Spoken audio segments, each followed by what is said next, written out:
Welcome back. It's a new season, and if you can believe it, it's Halloween once again. And this year, I've had a few different ideas about what I wanted to take a look at, but I kept coming back to a perennial favourite of almost every horror fan, the humble zombie movie.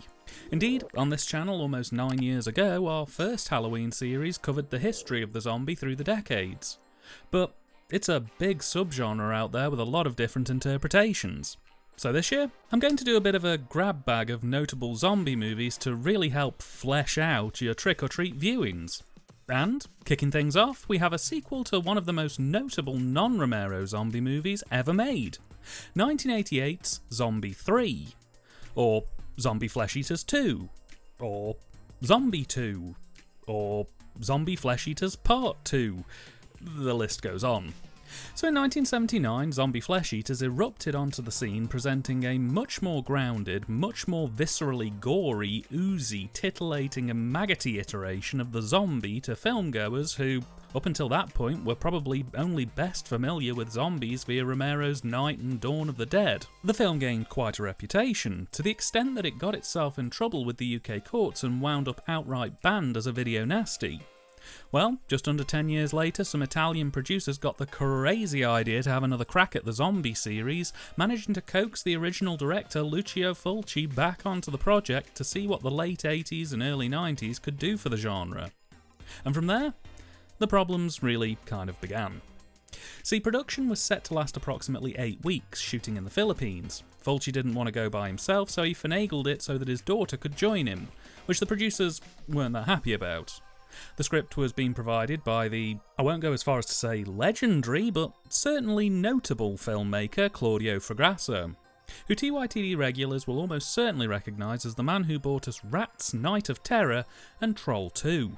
And it was aiming to act as a prequel to the original Zombie Flesh Eaters, with a gang of soldiers and some girls on a party tour getting entangled in the events that led to the zombie outbreak featured in the original film, with overt hints that the outbreak was caused by a supernatural or black magic means. With the film ending with the outbreak on the island that's the main location for the first film. However, Fulci didn't really get a proper look at the script, or at the very least he assumed that there'd be some leverage on it because he's Lucio fucking Fulci. Well, they arrived on location to begin shooting, and when he did get a glance at the script, he really didn't care for it, pushing back against some of the more drawn-out elements of it and not being entirely satisfied with the origin of the zombie outbreak being black magic. He wanted something a bit more grounded in approach, which he presented to the producers, who basically slapped him gently on the chops and told him to just make the fucking movie as written. Fulci wasn't particularly happy with that attitude on this though, so between him and his daughter, the pair just seemingly malicious complianced their way through shooting, blunting all of the supernatural elements to their barest minimum, toning the cast performances to a more grounded style that played against the plot's tone, and focusing way more on scenes that really didn't matter to shrink the supernatural elements to as small a pocket of scenes as possible. It would still have everything the producers asked to be included, but those elements would be shied away on at every possible opportunity. Essentially purposefully ignoring the elephant in the room no matter how hard it roars from its trunk or demands to eat sticky buns. Then, Fulci had a stroke, and things kinda went a bit nuts. Obviously, Fulci and his daughter were flown back home immediately for medical treatment, but so were the main cast as well. The producers decided to see where the land lay with what footage Fulci had completed in 6 weeks, assuming that the film was basically done given there was only another 2 or so weeks worth of filming left to be had, and what they found was essentially a 70-minute, very rough assembly of the footage shot up to this point, where all of the supernatural zombie horror elements had basically been neutered to the point of non-existence, and allegedly 20 minutes of that footage was just the cast in 2 canoes rowing up and down a stretch of river. This was not what they hoped for, so mild panic. At least for a little while. But then an opportunity presented itself, as also filming in the Philippines at the time was legendary exploitation filmmaker Bruno Mattei. In fact, both him, Claudio Fragasso, and Claudio's writing partner, and partner in general, were all in the Philippines working on Strike Commandos 2. Now, it's been said by me and probably others multiple times over the years, but Mattei was a bit of a fixer in the film industry. He had numerous instances under his belt where a production was close to failing, and he would swoop in and not only complete the film, but do so on time with only minor budgetary tweaks. Note, I didn't say you would save the film and make it good, but basically if Bruno couldn't save your movie, it was almost certainly fucked to begin with. So, the producers got in touch with Mattei and both him and Claudio took the project on. And on reviewing the footage and assets they had available to them, they agreed to complete the film with some considerations. Firstly, that they pivot away from the supernatural horror elements and into a more action and science fiction style production, which would help the pair keep on top of their work with Strike Commando 2, as well as allowing them the ability to double up on sets, props and actor usage, as a lot of the set spaces secured for Zombie 3 were now unavailable, and that Fulci's footage would need to be reworked into a subplot as the main cast couldn't be flown back out to the Philippines to do reshoots, and being honest, he'd watered down the key drive of the film so much it didn't really have main plot energy at this point. The producers reluctantly agreed, I assume because having something to release is better than just writing it off, and so the pair got to work, cutting Fulci's 70-minute rough assembly down to 40 minutes of what was now considered B-plot and spending 2 to 3 weeks shooting an additional 50 minutes of footage with Claudio and co essentially writing on the fly to try and give this film some kind of stability and an ending. And the end result is an Italian zombie movie that's probably the most Italian zombie movie to ever zombie Italia. Buon dolore. So the plot of the film opens in a secret government testing lab, where a top-secret experiment led by Dr. Holder is looking to try and find a way to resurrect the dead for military purposes. The experiment in question involves the ongoing testing of a chemical known only as Death 1. And when we join the film, Holder is just about to inject a cadaver with the serum to see if this latest batch is a success. It isn't, with the corpse thrashing around before spitting up large amounts of green goo and rotting in ultra-fast time down to a husk. This is seemingly one of many failures, and the doctor's had enough, calling his boss, General Morton, to ask that he be transferred off the project, as he doesn't feel he can do much more with it, and the stress is beginning to get him down. Once the military transport team turn up to collect the scientists, however, an ambush takes place. As an unmarked van screeches onto the compound, a gunfight ensues, and thieves take off with Dr. Holder's briefcase containing the last batch of Death 1 that was to be transferred back to military ownership. A chase ensues, which leads to one of the thieves getting shot from a helicopter, which causes him to drop the case, smash the lock off and break the serum directly into one of his gunshot wounds.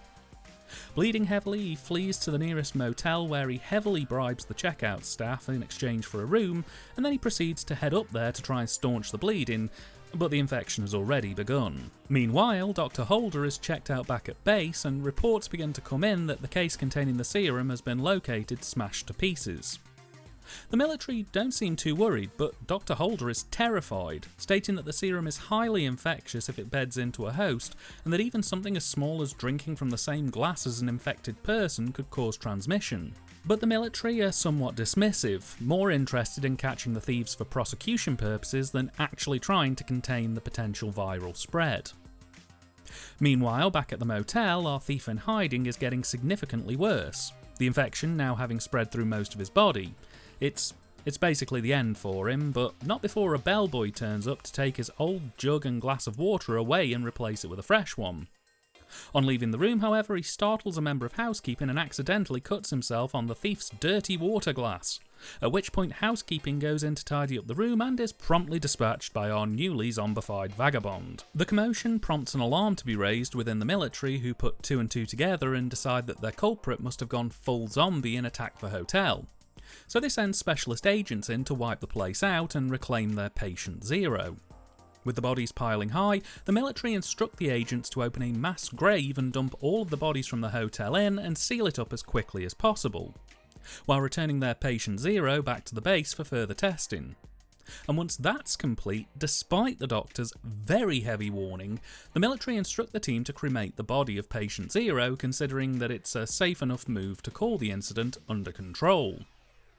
But it's far from it, as the ashes from patient zero escape the facility via a funnel and, as suggested in the film, the infection combines with the heat from the crematorium, creating a new, highly transmissible strain of Death 1, which immediately infects all the birds in the area and any people who fall within a few miles of the facility, turning them all into blood-hungry, highly transmissible zombies. And it's here that we begin to be introduced to what, ultimately, is going to be our core cast for the film, starting with a group of army boys on leave from their base who end up riding behind a party bus containing some lovely ladies and a couple of guys. The girls outrageously flirt with the army bros while driving down the road, and they even go as far as to offer them some time on the bus. But then, disaster strikes as some birds dive-bomb the party bus, seriously injure one of the girls and scare the rest of the group, forcing both the bus and the army guys' jeep to pull up on the roadside to recover and get their bearings. It becomes clear that one of the girls is too injured to keep on travelling, so the bros tell the bus to follow them, as they recently stayed at a hotel not too far from where they've stopped and they should be able to help out. Or at the very least get them a room for her to rest while help is being called. It's the same hotel the military have just razed to the ground. Meanwhile, in a different part of town, a young couple are cruising around in an open-top car, being young and in love and stuff, when they too get attacked by killer zombie birds that force them off the road. The young woman, Patricia, is fine, but her partner very much is not. And after fending off the birds, she takes him to a nearby gas station where, on entering, she's almost immediately attacked by zombies, and while trying to flee, she accidentally blows the whole place up. As you do. Meanwhile, back at the motel, our gang realise quite quickly that something isn't right. All the phone lines are dead, there's no one manning the desks, and supplies are fairly low. After some spooky shenanigans involving an extended "what's that noise" section that doesn't really lead to much, the group decide the best course of action is to set up a hub upstairs rather than staying exposed downstairs. So, they begin to relocate.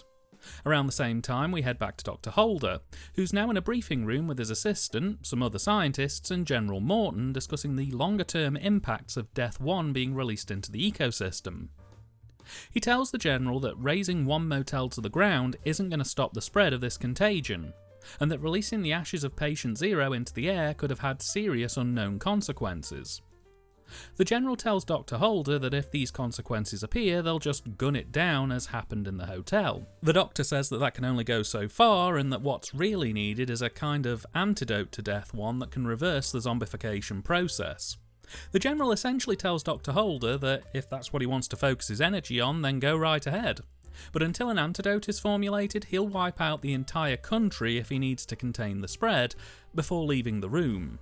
It's around this time that we're also introduced more formally to Blueheart, a national radio DJ who'll act kind of like this film's exposition dump stroke narrator.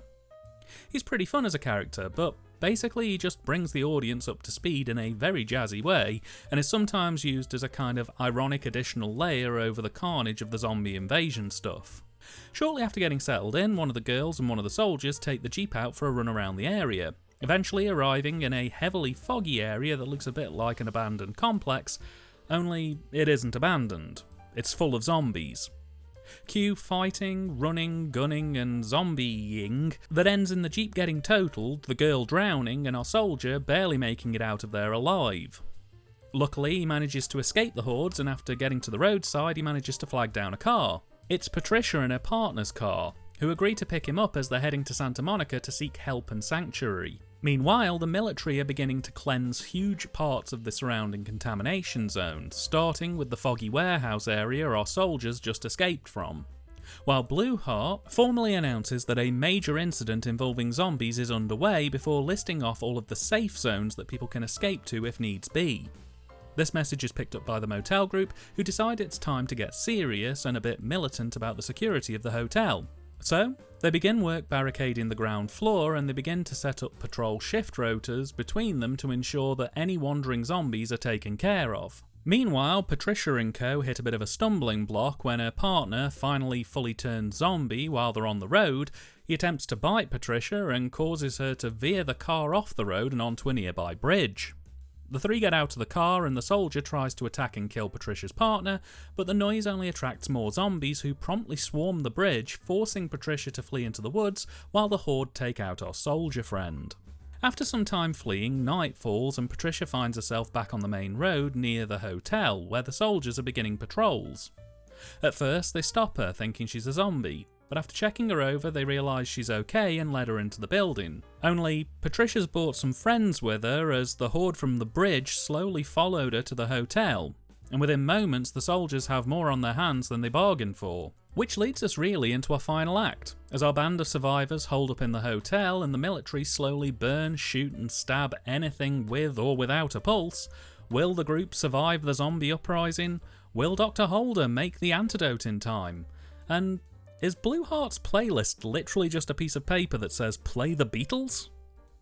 Well, all this and more will be answered if you check out Zombie Flesh Eaters 2. And the quick and messy summary of my thoughts on this film are, is it the most original film in the world? Absolutely not. But is it fun? You absolutely better believe it. What we have here is an absolute dog's dinner of a film that, at its core, is essentially a zombie movie's greatest hits 1968 to 1988, curated and thrown together in whatever way hung together the strongest in post-production. And while it absolutely does not have the atmosphere, creative integrity or talent of the first entry, what it lacks in ability, it more than makes up for in just trying to give the audience their money's worth on action and gore. So, as you can guess, from a script perspective, things are a bit choppy to say the least. We have here a film that's original plot has largely been airlocked, and the 40-ish% that was salvageable, the plot involving Dr. Holder, Blue Heart and the military cleansing the area, has been turned into background fodder, with Matei's new 60%, Patricia and the Soldiers stories, taking precedence. And the main thing that surprised me here is honestly just how well all of this hangs together given the background drama. The plot is a little bit all over the place, as can be expected. The biggest problem really is just that they have so many characters to try and tie together that it quickly becomes quite easy to get lost in who is and isn't really relative to the core plot, or what the core plot even really is. It's quite obvious, unfortunately, that this is really more of a film made up of subplots and set pieces than an actual planned production. Not helped either by the fact that a massive chunk of this film has its key beats stolen and amalgamed from other horror movies, with the obvious liberations coming from Night, Day and Dawn of the Dead, Return of the Living Dead, Dr. Butcher MD and other Italian zombie movies like Zombie Creeping Flesh. Sometimes it's just small things like some of the zombie confrontation scenes bearing an uncanny resemblance. In other instances, it's quite literal, such as the ashes of the first zombie creating all the other zombies a la Return of the Living Dead, or the soldiers versus scientists showdown that's half-heartedly peppered throughout as seen in Day. And while the unoriginality may be off-putting for some, I have to be honest here and say that I actually really appreciated it. If only really for the very lazy reason that by taking all of these best bits from other zombie movies and slapping them together, it saves me having to watch a dozen zombie movies for the same hit. And it actually does make the film pretty much non-stop interesting or entertaining, which is a damn sight better than can be said for most Italian zombie movies, where there's usually a couple of interesting bits framed around 60 minutes of people walking in the jungle or dumping lore. I'm not going to praise this film for stealing other films' key bits, but I can't deny that as I sat through this one, I was actually engaged. I enjoyed the way they handled it, and for the vast majority of the runtime, I was slapping myself that I didn't watch this one more regularly. The pacing is, for the most part, absolutely breakneck. The first act tears right out of the gate, trying to cram in as much information as possible and get the set pieces in place, and quite literally, I don't think there's one scene in that opening half hour that runs a little too slow or feels unevenly weighted. It's just breakneck action and plot right through to the second act, where the momentum continues at a similar pace, if not slightly faster still, unleashing the full chaos of the zombies right at the point we really needed that action-based boost. And even throwing in a few comedy horror surreal curveballs into the mix as well, which was very welcome honestly. But unfortunately we live in a world where we're not allowed to have nice things, and about 2/3 of the way into the second act the film finally begins to run out of steam, slowing down increasingly through the remainder of the second act and opening of the third as it realises that it can't just be commandos running around blowing up zombies and fighting flying severed heads. It actually has to end this thing. And because it got so tied up in the fun action bits, it kinda neglected to weave in the seeds of a third act closer into the second act. Meaning the first half of the third act is them setting up the finale, and then there's a prolonged period of just retreading old ground and padding, before the finale itself pretty much ends about as well as this thing could have ended, but it's still a bit of a disappointment. Don't get me wrong, the fact that this thing does manage to just about stick the landing, and the fact that for about 70% of the runtime it's a non-stop riot of a movie definitely works in its favour. But I feel like if you're watching this solo and sober, the final act does kind of deflate the unbridled chaos that preceded it, leaving me ultimately satisfied, but a bit cold about it all things considered. Tonally, we've got two clear clashes going on. Fulci's side was clearly aiming to tonally fall more in line with zombie flesh eaters than anything else, with his work notably being more gritty, more grounded and more gory. There's a level of seriousness with his work here, and that clashes very heavily with Mattei's work, which is much more playful, fiction-driven and fantastical. Fulci's segments include genuinely horrible things happening to people who didn't deserve it. Mattei's side has machete-wielding kung fu zombies. The two styles absolutely do not complement each other, but the contrast, I found, was a real palate cleanser, with Fulci's stuff bringing more of a horror element to proceedings and Mattei's cooling things off nicely with some, at times, genuinely surreal imagery. The clashes worked for me, though I could totally appreciate your mileage may vary on how willing you are to sit through a film that feels like it was assembled via a smoothie maker. And, as a result, you can absolutely expect the tone of this piece to be all over the place. The straight horror, campy horror, dark horror, surrealist comedy, science fiction elements, martial arts elements, action, and even a little bit of romance here and there. This film is thrashing trying to latch onto anything that'll let it get to a runtime. And again, to my neurodiverse ADHD mind, I kinda loved it for that. There is no clear path here tonally, the film just kind of does what it wants when it wants, and that total disregard for the audience and flippancy really kind of endeared me to it. Because it meant we as viewers never get too bogged down with any one thing. When the writer got bored, they just changed everything up and spent a bit of time exploring something else. To the extent that, in places, it quite literally feels like the writers were sat there thinking, well, we've never written this before, let's have a go and see what happens. It's inconsistent, but refreshing in some ways, to say the least. Our cast of characters sit on battle lines between the Fulci work and the Mattei work as well. The Fulci shot scenes give the characters a bit of depth, emotional complexity. They're dealing with a mature and serious situation, and they need to think carefully about their moves because, even if they make the right decisions, they could kill tens if not hundreds of people in the process. It's all very moody and serious. Mattei's side, on the other hand, is about a dozen or so characters who get 2 allocations from one of the 4 following categories. Sexy boy, sexy girl, smart, is going to die. And that's it. That's their entire roster. They can get away with it a bit more because it's a zombie movie, and the whole point of these films is to keep things chugging along, but other than Patricia, who's introduced with a partner and a bit of backstory as to why they're there, none of the other characters get any kind of real backstory or complexity. They exist from the moment they're on camera, and their whole reason for existing is seemingly either to continue to exist beyond their introduction, or to obviously die at some point. Subtlety isn't this film's strong point, and they really don't even try to hide who's going to make it to the final 10 minutes. With there quite literally being maybe 1 or 2 twists in the whole film that, I won't say caught me off guard, but did make me go, oh, okay, well, that was the second most likely thing I thought would happen. Cool. Add to this the typical Italian translated badly into English and then redubbed by people who seemingly had absolutely zero interest in the film, and you have a remarkable dialogue and delivery setup that are up there with some of the silliest Italian English dubs of horror films. Something that really helps give this script everything it needs to be totally unoriginal but absolutely mesmerising work to sit through. The script was written and partially directed by Lucio Fulci, and also written by the dynamic duo of Claudio Fragasso and Rosella Drudi. We've covered Fulci before numerous times on the channel with The House by the Cemetery and Zombie Flesh Eaters, but I believe this may be Fragasso and Drudi's first times, and they've got quite a few credits under their belts, with Rosella having 46 credits and Claudio having 41. Infamously, the pair did give the world Troll 2, which, well, I'm sure we've all seen Troll 2, but they did also give us some half-decent Italian horror pictures, including Rat's Night of Terror, Shocking Dark, Robo-War and Strike Commando. And Fragasso is still pretty much going to this day, with writing credits as late as 2022.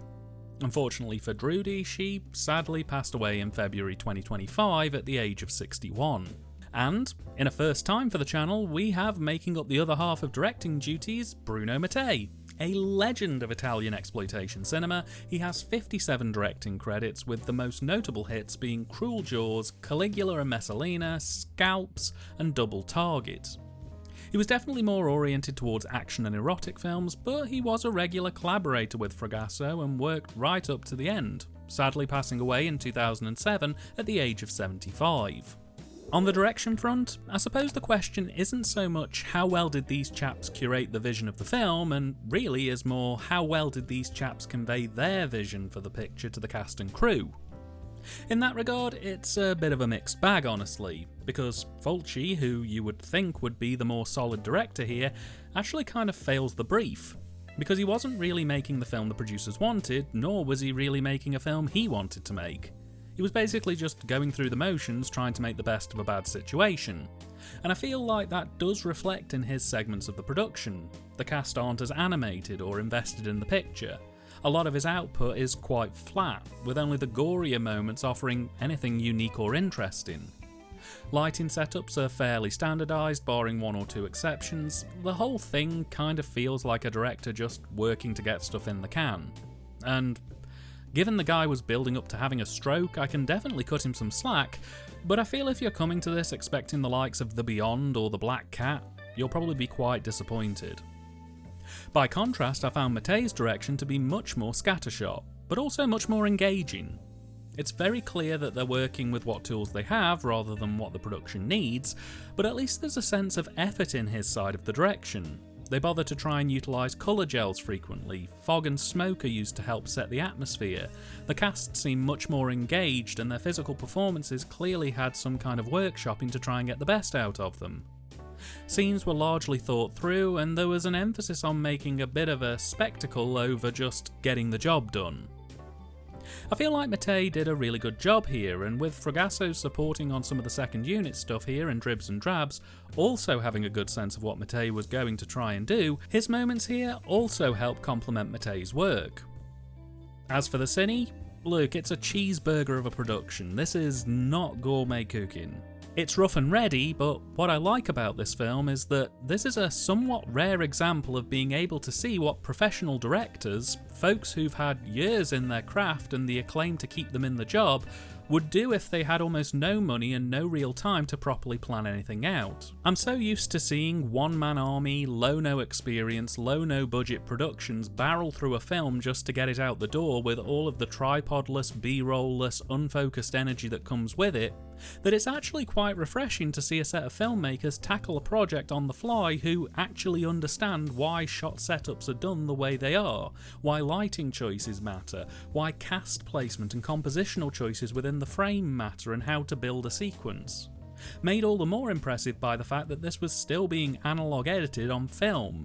Both Mattei and Fulci here know what they're doing. Shots are decently composed, there's a heavy emphasis on teal, ooze green and red colours to help emphasise the sci-fi horror elements, they largely follow the line and rule of thirds within compositional arrangements, the sequences were clearly built in their heads while trying to figure out how to run the scene. For Mattei, it's essentially two filmmakers taking an ultra-fresh idea and just running with it while it's still hot. Which is a rare thing for something with a production budget, because usually by the time it's been revised, re-revised, re-re-revised, approved by the producers, storyboarded, re-storyboarded, had a couple of location changes, re-storyboarded and then actually planned and shot on set, the original vision feels positively fossilised. It's not the vibe I get with this film.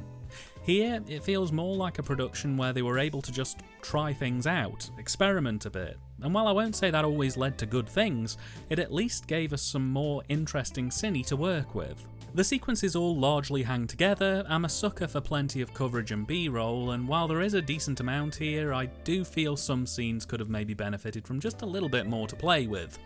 It's small fry stuff here honestly, but some sequences, while they work, do end up getting a bit dry due to the lack of stuff to cut to within the scene. But again, given this whole thing was very last minute, it's amazing that it holds together as well as it does. Performance-wise, it's kind of hard to say really. As with most Italian horror films, they went for the tried and tested method of letting all of the actors act in their native languages and then just dubbing over the voices in post to whatever language the film was being distributed to. Unfortunately, my Blu-ray copy of this film only contains the English dub track, so I can't really compare it to the Italian track, or to any of the other dubs.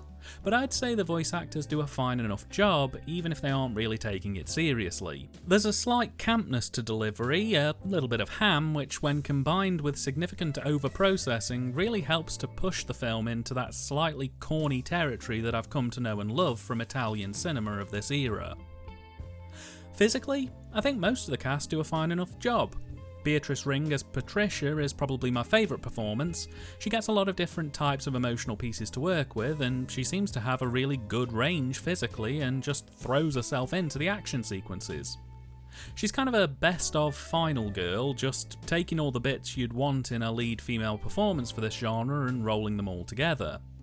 Mike Monty as General Morton doesn't quite have the psychotic rage of Joe Pilato from Day of the Dead, but he still brings his own stiff and stubborn energy to the piece, giving a clear and unwavering commitment to his grisly dealings. I thought he was pretty solid, as was Del Russell, who plays Blueheart, bringing a totally different kind of energy to the film and a much welcome refreshment to all of the bleak weirdness. The rest of the cast are largely fine too. Really, the only issue I had with any of the performances lay with the zombies themselves, as I felt they were understandably a bit inconsistent. Sometimes they can run and do martial arts, sometimes they can barely walk, in one instance they can fly. They all have different makeup styles and it isn't really acknowledged why that's the case. I can't blame the performers, they were just likely doing what was asked of them, but it did make an already kind of messy movie feel even less coherent. And finally, the soundtrack. It's awesome. Italia synth pop and rock alongside some harder rock tunes complement this film perfectly. I don't know if this score was specifically written for the film or if they were just pulling it from a library, but it sounds positively 80s-tastic. It's cut into the film perfectly, it complements the tone, and may be possibly one of my favourite zombie movie soundtracks of all time. It's so good. Hell, even the ADR work here is clear, crisp, solid. I honestly have no complaints. Zombie Flesh Eaters 2 was released well after the 1984 Video Recordings Act had been passed into law, and as a result it was victim to several cuts from the BBFC before it even made its way to home video over here, receiving over 2 minutes of cuts in total. It's fair to say that this film doesn't go as hard as the original, but with the cuts, the last of the gore pretty much vanished from this film, turning it into just kind of a middle-of-the-road boring horror movie. It got its first VHS release over a decade after the film was complete, releasing at first as a rental tape from Vipco in 2001, with the 2 minutes of cuts still being in place. That same transfer would also be used the same year for a DVD release. However, things would finally change for the better when 88 Films would eventually release the film uncut with a raft of extras, including interviews with the cast, an interview with Fragasso, alternate titles and credits, and a movie trailer. While it would have been nice to have had the Italian audio track and maybe a making-of featurette, it's only a small quibble. The picture quality looks great, it sounds great. I can't imagine 4K will make this look much better, but I'd consider grabbing one if someone did release it. In either case, I'd say the 88 Films release as of the time of recording is probably your best way to experience this film. Zombie Flesh Eaters 2 is nowhere near as influential as its predecessor, but instead I think it kind of manages an achievement all of its own. It takes the sum of almost 10 years of Italian zombie horror and makes the purest possible example of the genre. Building off the back of everything that came before it, it may not be the best technically, it may not be the most original, but I feel like if you only saw one Italian zombie movie to get an idea of the genre as a whole, this absolutely would be the one you'd want to see. With a zippy and all over the place plot, crazy characters, impressive set pieces and a killer score, with a few beers and some friends, this could absolutely be the highlight of any Halloween watch party.